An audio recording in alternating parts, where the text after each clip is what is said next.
Em um jogo decidido pelo Haliburton na última bola, o Pacers abre 1-0 e quebra o mando do OKC. E essa bola foi os únicos décimos que o Indiana ficou à frente do placar. O motivo disso foi o primeiro ajuste antes mesmo do início da partida, nos 5 iniciais do Thunder. Normalmente, o Mark vinha com Shea, Dort, J-Dub, Chet e Hartenstein, mas logo de cara ele vem com o Castle, que é um corpo completamente diferente e posição diferente. Então por que o Mark fez essa substituição? Para deixar o Haliburton e o Nembhard desconfortáveis em todos os momentos da partida. Aqui temos o pick and pop, o Chet bate muito bem o Turner no closeout e consegue uma cesta difícil, e é nesse momento que entra o ajuste. Prestem atenção no Casson, no Dort, no Nembhard e no Haliburton. Olha como o Casson está indo para trás a acompanhar o Nembhard. Como o Dort está ali, a troca é feita, ele até aponta para ter uma boa comunicação e já vai rapidamente para frente do Haliburton. Isso pode parecer bobo, mas quem assistiu o último vídeo sobre o ataque do Pacers sabe o quão perigosos são essas saídas após a pontuação sofrida. Então, errando ou acertando, o Casson ou o Dort tinham a obrigação de acompanhar o Tyrese de perto, fazê-lo sentir que eles estão ali. Esse é um bom exemplo, pois temos o ajuste funcionando dentro da tática não negociável da defesa do OKC. O Casson fazendo o Hali se sentir pressionado, a troca é feita e logo vem uma flare que pega assim o Casson Wallace completamente desprevenido. E o que os outros jogadores fazem depois de um erro individual é o que faz o Thunder ser a melhor defesa desses playoffs. Primeiro, tem um erro do Nesmith em não conseguir visualizar o Turner,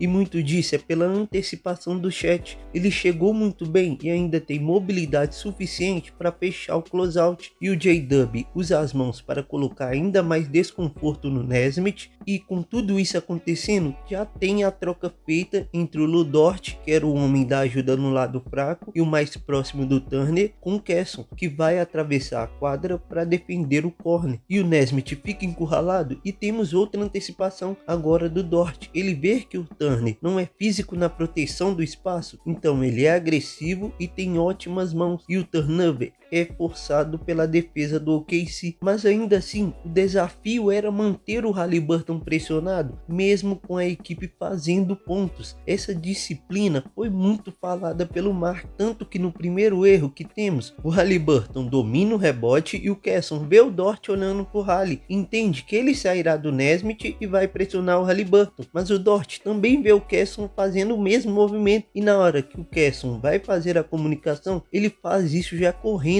para trás, e isso gera o erro que é apenas o primeiro na jogada, porque o Chet e o Jalen Williams estão se embananando também por falta de comunicação. E dentro desses pequenos e sutis erros tem o Haliburton trazendo a bola, e muito rápido ele acelera o passe para o Siakam com a intenção de achar o corner livre, e o Nembhard arremessou totalmente livre e dentro do ritmo que o Pacers gosta, e o Mark já para imediatamente o jogo, e a equipe voltava desse timeout executando o plano designado, e a defesa do OKC é sufocante ao extremo, e essa pressão é transformada em turnover. Mas aí que surge o primeiro problema do Thunder na partida: a eficiência após os turnovers, e a falta de eficácia passa muito pela boa defesa do Pacers. É uma boa defesa, não do nível do OKC, mas ainda assim é uma defesa excelente que pecou bastante nos rebotes defensivos. Conseguia em muitos momentos forçar arremessos difíceis, mas como você está vendo, não conseguia finalizar a posse, e o Thunder conseguia muitos pontos através do grande volume, pois já forçava turnover e ainda pegava rebotes ofensivos, e a margem nos arremessos foram crescendo de maneira desproporcional. É uma defesa que ajuda no ponto cego do atacante, ajuda sempre vem dos dois lados, fora o portador, e isso deixa o portador encaixotado, e aos poucos, com grande volume, o OKC foi abrindo uma vantagem muito grande na partida, sendo comandado pelo Shea. E a primeira vantagem do Pacers, ou um esboço de vantagem, se é que dá para chamar assim, foi apenas no início do segundo quarto. Eles ativaram o pivô adversário no corner no lado contrário da bola. O TJ traz ela,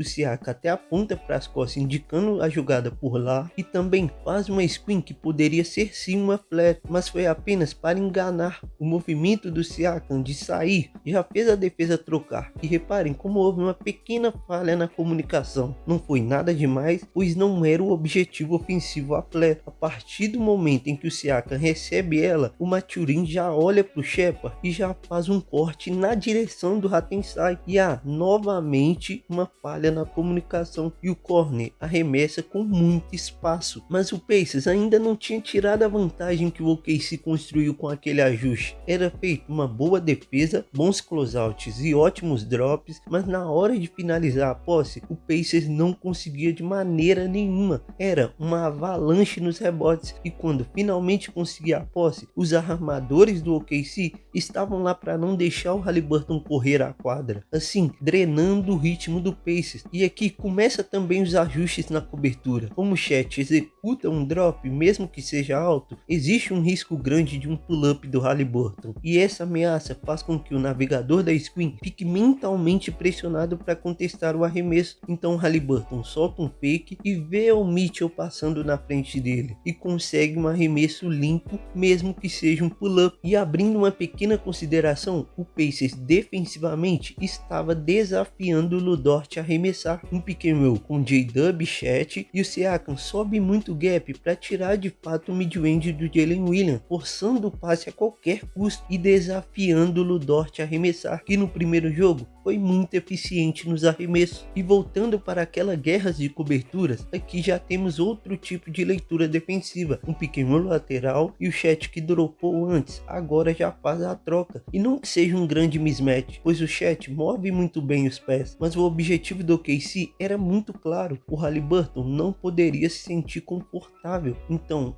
é ameaçado uma dobra, e o Haliburton sai muito bem dela, antecipa completamente o Kesson e cria um bom espaço entre ele e o Chet, mas também tem uma boa recuperação do pivô. E falando em pivô, foi uma partida desastrosa do Turner. Observem o perfil corporal do Haliburton e olha onde as mãos do Miles Turner está. É uma leitura até fácil, é óbvio que o passe virá embaixo, um passe picado, e ele por algum motivo esperou o passe alto e não ganhou a posição contra o Shea. Aí ficou fácil demais para um novo turnover. O Kesson recupera, o Shea traz ela e já está em um grande mismatch, cria um espaço muito bom, mas o arremesso acaba não caindo, e quando é a hora do Turner usar o que foi usado contra ele, ele simplesmente comete uma falta infantil em transição e em vantagem de tamanho. E eu disse antes que era apenas um esboço de vantagem, justamente por esses motivos. O Pacers estava errando demais em situações comuns e o OKC também não conseguia transformar esses erros em pontos a partir dos turnovers. Mas quando a equipe percebia que o adversário estava pagando os arremessos do Dort, eles confiavam no seu companheiro e o Dort ficou quente na partida e a vantagem só aumentava, apesar de um jogo ofensivo ruim do OKC. Tirando ele e o Shea, todos estavam abaixo, e quando o Jalen Williams conseguiu cestas difíceis e juntava com os arremessos que o Shea estava matando, a vantagem no placar continuava crescendo e o OKC finalizou muito bem o segundo quarto, e o Pacers já voltou um pouco melhor do intervalo e viu uma brecha naquele duelo de cobertura, um pick and roll entre o Hali e o Turner, e a mesma troca acontece, mas olha a diferença corporal do Miles Turner. Ele não só ganha a posição, mas também fica pronto para receber o passe. Ele recebe e com o corpo bate o Lu Dort e finaliza muito bem, mas mesmo assim a vantagem no placar não caía, porque o OKC veio matando alguns arremessos difíceis. O Kesson faz um baita move e consegue pontuar, e esse aqui é um dos desafios de jogar contra esse Pacers. O Dort pesca por meio segundo e olha o tanto de espaço que o Tyrese consegue sem ele estar lá pressionando. Quando ele percebe isso, é necessário explodir muito rápido e ele até tenta cortar o caminho, mas o Haliburton muda de direção também, espera o Turner se posicionar e pega o Dort desprevenido, assim forçando a troca no pick and roll e deixando o Dort em desvantagem. Há uma necessidade de um esforço extra, e lendo isso, o Jalen Williams sai para fechar a linha de passe. Então Haliburton solta para fora e o Siakam acelera para o Nesmith, que arremessa com uma boa visão do aro. E apesar da pequena melhora ofensiva do Pacers ao voltar do intervalo, o OKC ainda tinha um controle total da partida, conseguia forçar a ISO e ajudar bastante no ponto cego, assim fazendo ótimas posses defensivas, mas a transição ofensiva ainda era ruim, mas conseguindo posses extras e pontuando, seja no garrafão ou dando um tapinha para fora e conseguindo boas visões do aro e sendo eficiente. E essa talvez seja a posse mais vantajosa visualizando o jogo 2 na perspectiva do Pacers. Isso pode ser mais frequente no próximo confronto. Temos o TJ forçando o drive e a defesa do Thunder entrando em um colapso, ajudando demais e abrindo linhas de passe para o jogador do corner, tendo em vista que isso seja seletivo. Drives forçados apenas pelo Haliburton, o Nembhard e o TJ podem funcionar muito bem, pois apenas esses três têm a capacidade de penetrar sem sofrer turnovers e mantendo a visão de túnel intacta. Mas quando vamos para o último quarto, o Jalen Williams começou com tudo, sendo agressivo e conseguindo cestas difíceis contra o drop e também aproveitando muito bem os passes ruins para conseguir pontos fáceis e com isso dando um pouco de brilho para os outros jogadores tentar também. E a dinâmica do jogo é tão maluca que após essa cesta do Caruso que colocou o ginásio abaixo, o Pacers tomou o jogo para si, controlando mais as decisões ofensivas da partida, justamente através da leitura da última posse que nós vimos do terceiro quarto. O Nembhard traz a bola, passa ela para o top e já recebe o handoff e ele força o drive. Reparem que ele quase não olha para a cesta. O intuito foi claramente forçar o colapso defensivo e ele só olha para a cesta no momento que ele precisa enganar os defensores, que é nesse pump fake e nesse forçar o drive. Ele trouxe 3 defensores com ele e sobra o jogador mais quente do Pacers na partida completamente livre para arremessar de frente para a cesta e as jogadas começaram a ficar mais fluidas. O ataque ficou menos denso e cestas vão cair quando eles estão mais leves e isso impacta também na defesa. Uma boa defesa gera boas oportunidades de transição e é nessa mesma transição que deixa claro aquilo que eu disse sobre ser seletivo em quem vai fazer os drives. O Nesmith faz um drive completamente exposto e aos trancos e barrancos ele ainda assim fica com a bola. Aqui poderia ser facilmente um turnover e mesmo com um drive ruim, olha como a defesa do OKC está novamente com 3 jogadores dentro do garrafão e deixando de novo o Toppin completamente livre. E à medida com que o ataque foi melhorando, aquele esboço que eu disse fez ainda mais sentido. Aqui parece ser uma screen do Turner para o Hali, mas é uma ação invertida e o chat demora para perceber. E assim o Turner consegue um intervalo grande, faz um bom step back, tem uma visão completamente limpa do aro, mas executa de maneira péssima. E ainda assim, por sorte, a bola cai. E as variações do pick and roll, pick and pop foram encaixando, o ritmo começou a melhorar. E do outro lado, no lado defensivo, o drop funcionando muito bem com o Turner, assim permitindo que a transição fosse feita com menos pressão no Haliburton.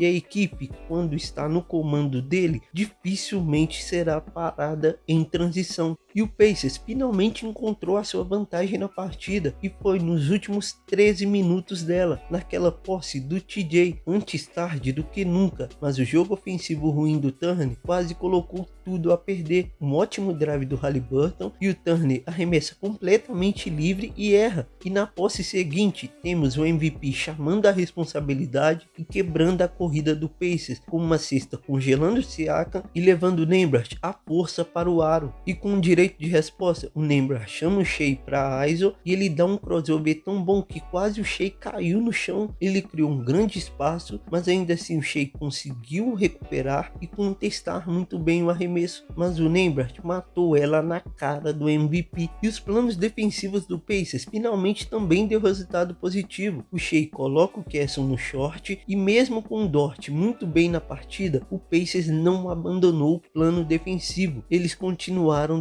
desafiando o Lu Dort, que aqui erra um arremesso completamente livre, e o Pacers recolhe o rebote, coloca o Haliburton em boas condições de correr quadra, ele faz um baita pitch handoff para o Nesmith, e aqui o excesso de confiança fez com que o Nesmith errasse e muito. Ele vê o Lu Dort na frente dele e simplesmente decide atacar, sendo que o Nembhard ficaria completamente livre, e a decisão do Dort foi excelente. Ele sobe vertical e quando força o Nesmith a absorver o contato, ele dá um tapa na bola, e a bola sobra como um prêmio de uma boa defesa para o Shai em transição e no mano a mano. E aqui o MVP é agressivo e usa muito bem a tabela, e o mesmo Shai erra de maneira infantil nessa posse. Aqui o Nembhard tenta outro arremesso bizarro e o Shai fica olhando como um telespectador a jogada. Enquanto ele olha, o Pascal está começando a correr em direção ao garrafão, e quando o Shai percebe que precisa fazer o box out, já é tarde demais. Então o Siakam domina o rebote e finaliza muito rápido. E essa posse é a posse da partida, na minha opinião.